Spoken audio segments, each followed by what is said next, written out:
Bonsoir à tous et bienvenue dans Genève à chaud. On attend d'une minute à l'autre, il devait être l'invité d'ouverture, mais il va nous rejoindre d'ici 19h20. Pierre Maudet est le maire de Genève et on peut appeler ça rapport de minorité ou même rupture de collégialité. Et Pierre Maudet n'est pas solidaire de ses 4 collègues de gauche dans l'affaire des indignés. Il voulait limiter le périmètre des indignés au bastion, notamment dans la perspective de la course de l'escalade dans quelques jours. Il estime que ça pose des problèmes d'hygiène, que ça pose des problèmes d'aménagement de l'espace urbain. Eh bien, ses 4 collègues l'ont mis en minorité. Du coup, Pierre Maudet s'est dessaisi du dossier. Alors, c'est un petit clash quand même. Le premier de la législature, on en parle avec lui dès qu'il fera son apparition dans ce studio. Avec la présidente des Verts en ville de Genève, Fabienne Fischer, on va parler du budget 2012 de la ville. Les Verts demandent un budget équilibré, mais sans baisse de prestations, alors on va voir comment. Et Audrey Breguet nous rappellera la position des différents partis de la ville sur ce budget qui sera à l'étude du plénum d'ici quelques jours. On va également recevoir Sohail Moana, le président de l'Avivo. L'Avivo n'est pas contente. Elle n'est pas contente des hausses de tarifs TPG alors qu'elle a une initiative en cours avec 14 000 signatures qui doit encore être examinée par le Grand Conseil. Et pas contente non plus de réaménagement des lignes de tram qui passent de 7 à 3. Et certaines personnes âgées vont avoir la vie un tout petit peu plus compliqué. On terminera avec Deborah Gleiser du groupe SIDA Genève et 2 Robin des Bois en uniforme. La taxe Robin, la taxe Robin, vous vous souvenez de la taxe Tobin, c'est une taxe pour favoriser la lutte contre le sida. Tout cela à la veille, bien sûr, demain 1er décembre, de la journée mondiale contre le sida. Bonsoir à tous et bienvenue dans Genève à chaud. N'oubliez pas que demain, on est à 19h en direct de l'hôtel de ville pour l'élection du procureur. Je crois qu'il aura été élu d'ici là, monsieur Coco, ou monsieur Jornaud, ou monsieur Schifferli, ou peut-être encore quelqu'un d'autre. Bonsoir et bienvenue, madame Fischer. Bonsoir, monsieur Descaillers. Vous êtes pour monsieur Coco, pour le procureur, ça n'a rien à voir, mais je vous pose la question en tant que verte. Écoutez, oui, je pense que monsieur Coco a toutes les qualités nécessaires à un procureur, notamment celle d'être extrêmement compétent, très expérimenté et rassembleur, ce qui semble nécessaire vu l'état du ministère public aujourd'hui. Voilà, merci de cette première prise de position. Bonsoir Audrey. Bonsoir. Alors, les différents partis politiques ont pris position sur le budget. Je vous laisse peut-être nous le rappeler. Oui, on le rappelle d'abord, ce budget 2012 de la ville qui prévoit un déficit de 12 millions. Pour les socialistes et le groupe Ensemble à gauche, il s'agit d'un montant négligeable, 1% sur un budget qui dépasse le milliard. En temps de crise, ce n'est pas le moment de s'attaquer aux prestations. Pour la droite et le MCG, ce déficit est intolérable. Il n'est pas question de voter un budget déficitaire. Il va falloir couper. Enfin, les Verts demandent d'un côté un budget équilibré, comme ses collègues de droite, mais en garantissant les prestations à la population comme ses collègues de gauche. Alors comment fait-on? Les Verts appellent à reconsidérer l'augmentation des charges annoncée par le Conseil administratif. Selon eux, il faut prioritairement contenir les charges salariales actuelles. Par contre, je cite, le caractère urgent et indispensable des nombreux nouveaux postes demandés doit être démontré. Les Verts dénoncent en outre l'existence de nombreux postes non repourvus et le taux d'absentéisme qui coûte très cher à la ville. Merci Audrey. Contenir les charges, comment? Écoutez, il y a plusieurs choses qu'il faut dire à propos de ce projet de budget. D'abord, je crois qu'il faut le remettre un peu dans une perspective plus large que celle du strict exercice budgétaire qui s'annonce. 2 menaces pèsent sur les finances de la ville, on les connaît. D'une part, les problèmes de conjoncture économique qui s'annoncent quand même douloureux. On ne sait ni quelles vont être leur ampleur, ni quelle va être leur durée. Cela doit inciter à la prudence. Deuxièmement, un certain nombre de projets de réforme fiscale qui se jouent non pas au niveau de la ville, mais au niveau du canton, voire au niveau fédéral, et qui risquent d'avoir une incidence quand même assez importante, qui peut atteindre jusqu'à 1/5 des recettes de la ville, qui pourrait se voir diminuer de manière donc relativement importante. Alors, dans ce contexte-là, oui, la maîtrise des charges nous semble un objectif prioritaire. Mais est-ce que vous avez déjà une idée des départements, des secteurs précis dans lesquels il faudrait mieux maîtriser, voire peut-être couper? Alors, le premier projet de budget... Bonjour, monsieur Maudet. Premier projet de budget qui a été présenté prévoyait des augmentations de charges à hauteur de 4,5 %, ce qui semble tout à fait déraisonnable. Dans le projet de budget rectifié que le Conseil administratif a présenté à la Commission des finances, on est redescendu et je crois qu'on est maintenant à l'ordre dans quelque chose de l'ordre de 3,5% d'augmentation des charges, ce qui reste, à notre avis, trop important pour pouvoir tenir dans la durée compte tenu des perspectives. Alors, oui, il faut commencer à maîtriser les charges salariales, c'est-à-dire réfléchir très sérieusement avant d'engager de nouvelles personnes.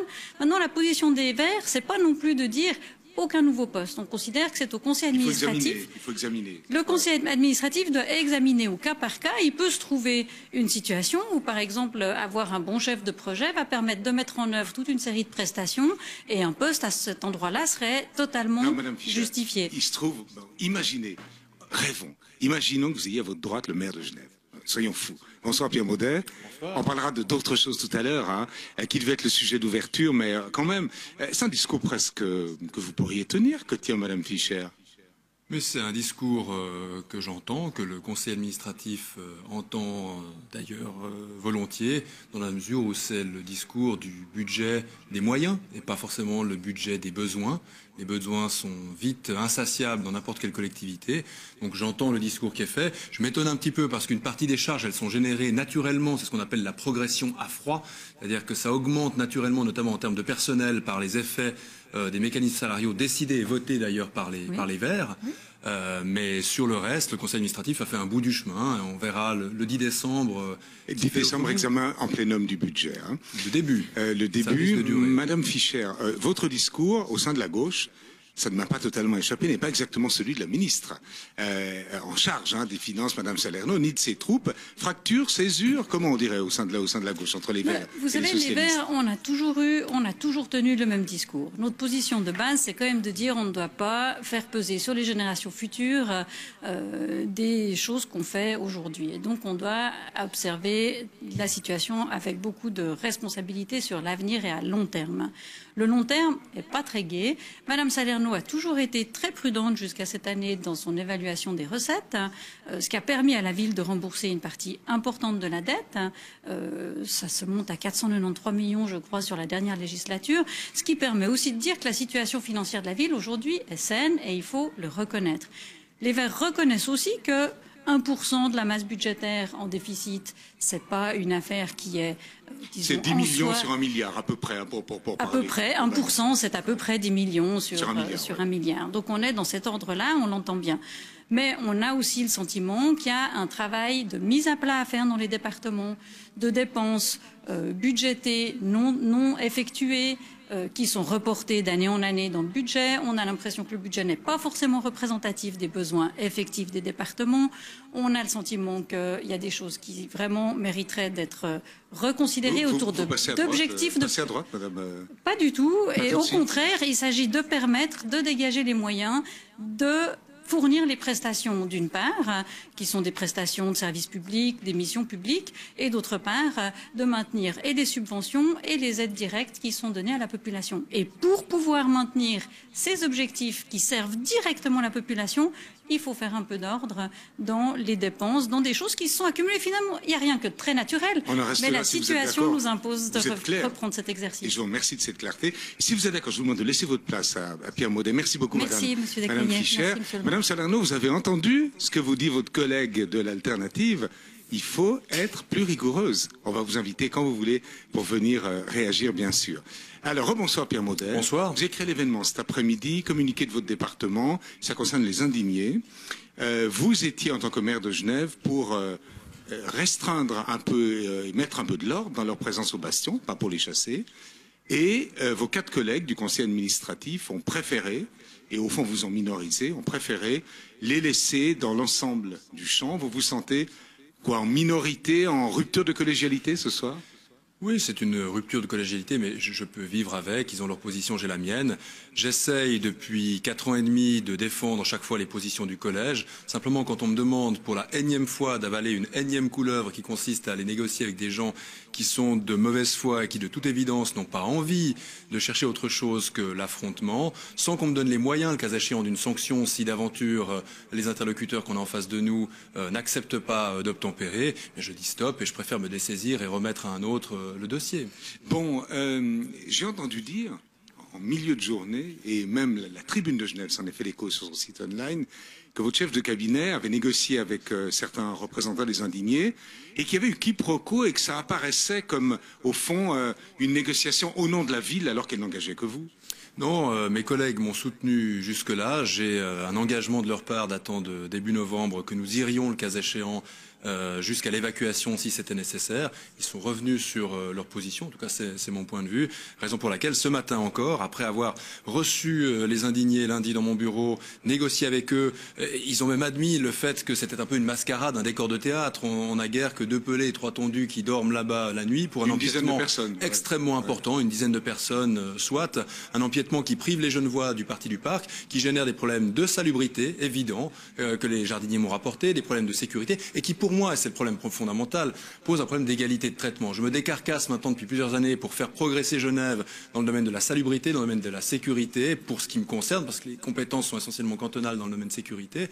Je ne peux pas d'un côté tenir ce discours avec les Genevois et de l'autre côté tolérer au-delà de la limite cet aspect-là. Surtout que c'est fait sous le couvert de la liberté d'expression. Et là, je trouve que ça pousse le bouchon un peu loin. On voit bien qu'il y a pour la première fois de la législature une rupture de collégialité, elle est claire. Vous êtes très clair, très loyal dans vos positions. Les autres aussi. J'ai invité vos 4 collègues à venir, mais ils avaient tous quelque chose à faire ce soir, malheureusement. Bon, le problème, c'est que quand le maire, je pense à des étrangers qui nous regardent, qui connaissent pas notre système par tournus, le maire qui est en rupture de collégialité de sa propre équipe, ça fait quand même un peu bizarre, Pierre Maudet, vous êtes d'accord? Ça pourrait être considéré comme gênant. Maintenant, c'est un sujet mineur. Je vous rassure sur le fait que mes collègues et moi-même, on parlait du budget tout à l'heure, c'est un sujet de préoccupation bien plus important que les questions de pauvreté réelle qui se posent à Genève et d'abris de protection civile qu'on doit ouvrir pour des vraies personnes qui dorment vraiment dehors, c'est notre vrai sujet de préoccupation et que là-dessus, il y a une vraie unanimité. Mais au fond, quand vous avez en séance du conseil administratif, j'imagine la scène, hein, quand vos 4 collègues, au fond, vous minorisent, vous vous dites quoi? Vous êtes énervé, vous dites, au fond, ils se laissent emporter par une mode comme ça je me dis qu'ils sont un peu prisonniers de leur dogme ou de leur parti, ce que je suis peut-être aussi parfois moi-même dans certaines positions, mais je regrette évidemment, parce que jusque-là je suis allé assez loin en défendant des positions qui au départ n'étaient pas forcément les miennes, qu'on n'ait pas le courage au bout d'un moment de dire stop. Et je pense que les Genevois aujourd'hui, pas que sur la question du parc des Bastions, ont besoin qu'on trace des limites et qu'on dise clairement qu'une fois que ces limites sont franchies, on ne discute plus, la plaisanterie s'arrête. C'est en tout cas ma politique. J'essaye d'être cohérent par rapport à ce que je défends depuis 4 ans et demi, mais je peux vivre une fois une rupture. Ça permet de revivifier un peu les rapports. Ben oui, vous avez bien connu Pascal Couchepin. Une porte qui claque, c'est parfois une claque qui porte. Et ce soir, je crois savoir que les indignés, précisément, ont fini par obtempérer, par se replier et par revenir à un dimensionnement à peu près raisonnable. Lequel de vos collègues reprend le dossier? C'est le vice-président du Conseil, qui est par ailleurs mon suppléant, M. Pagani, dont les talents de négociateur n'échappent à personne. À la ronde. La sagacité également, vous êtes Absolument. Vous êtes libéral, radical? Je suis libéral radical. Vous êtes pour Journaux demain? Je suis pour le candidat que présente mon parti. Maintenant, comme membre d'un exécutif, vous comprenez que j'ai une certaine retenue. C'est le procureur cantonal, vous pouvez y aller. Oui, mais même, vous savez, au niveau municipal, il y a quelques années, il y avait une pratique en ville de Genève qui consistait à cumuler les compétences législatives, édicter des règlements, exécutives, les faire appliquer, et même judiciaires, puisqu'on graciait en termes d'amende certains condamnés. Oui, Monsieur Diguer. On a essayé de séparer les choses aujourd'hui. Donc je respecte la séparation des pouvoirs. C'est comme l'égalité de traitement, la justice sociale, des valeurs qui me sont chères, la liberté d'expression aussi, mais j'essaye de séparer les choses. Vous êtes pour Coco? Je suis sincèrement pour qu'il y ait une continuité au niveau de mon parti. C'est un siège qui a été durement acquis à 59% par Daniel Zappelli, qui est PLR. Donc je suis favorable à ce que le PLR puisse conserver son siège. Mais je suis à terme favorable à ce que la justice puisse faire son travail. Et je pense qu'on ne gagne pas vraiment dans cette affaire à continuer de donner un aspect très partisan à ce qui devrait être un poste qui se départit précisément des étiquettes politiques. Merci beaucoup. Pierre Maudet, maire de Genève. Vous avez dû courir, je vous remercie d'être venu. Merci à vous. Souhail Moana nous rejoint, puis je vais demander aussi à Déborah Gleiser, si tout le monde vient pour la fin. Déborah Gleiser et nos amis Robin Desbois. Monsieur Moana, bonsoir et bienvenue. Bonsoir, monsieur. Alors je devais vous avoir dans les cordes, on a dû inverser finalement. On est obligé de faire un peu plus court, 2 minutes.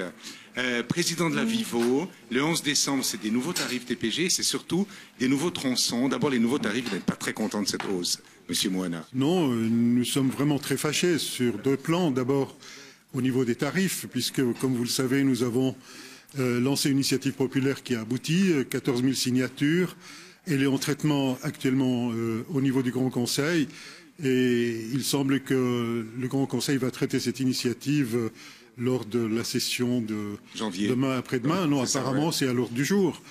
Ça, c'est une chose. Et puis la deuxième chose, je ne vous cache pas que nous avons reçu énormément de coups de fil de personnes, surtout des personnes âgées, des personnes à mobilité réduite, qui sont paniquées à l'idée de traverser les points, ce qu'ils appellent les pôles. Bel Air, par exemple. Bel Air, par exemple, la suppression de... Parce que depuis la rive gauche, il y a plus de tram tram direct sur Cornavin maintenant. Donc la personne âgée doit, enfin comme tout le monde, mais notamment elle, parce qu'elle a une mobilité plus difficile, elle doit changer. Est-ce que vous demandez au TPG de revoir au fond ce nouveau tracé? Écoutez, tout d'abord, nous ne comprenons pas qu'ils aient mis en place un tel système sans aucune concertation, sans même consulter les communes. Et quand il y a une initiative populaire qui est vraiment en cours de route, on ne comprend pas qu'il soit à ce point pressé je dirais, de mépriser un peu les 14 000 signatures. Et ils ne savent même pas ce qui va se passer plus tard par rapport, je dirais, au verdict du peuple. Si le peuple, par exemple, vote cette initiative, comment est-ce qu'ils vont faire avec les tarifs? Ils seront obligés de revenir en arrière. Et puis je rappelle en passant que on nous dit oui, on a prolongé de quelques kilomètres, par exemple, telle ou telle ligne. Là, il y a donc une augmentation de l'offre. Mais je rappelle quand même, depuis une vingtaine d'années, la population du canton de Genève a augmenté de près de 100 000 personnes, avec des dizaines de milliers de personnes qui viennent tous les jours à Genève pour travailler, les frontaliers des cantons suisses voisins, de la France voisine, etc. Et tout ceci fait que les TPG, aujourd'hui, c'est sur des plans, des super champions qui ne trouvent qu'une seule solution. Comme vous le savez, je suis mathématicien et je sais que si vous changez des paramètres, vous avez toutes sortes de possibilités après. Ça dépend des paramètres que vous utilisez et le poids de chaque paramètre. Eh bien, l'un des paramètres, c'est les besoins de la population et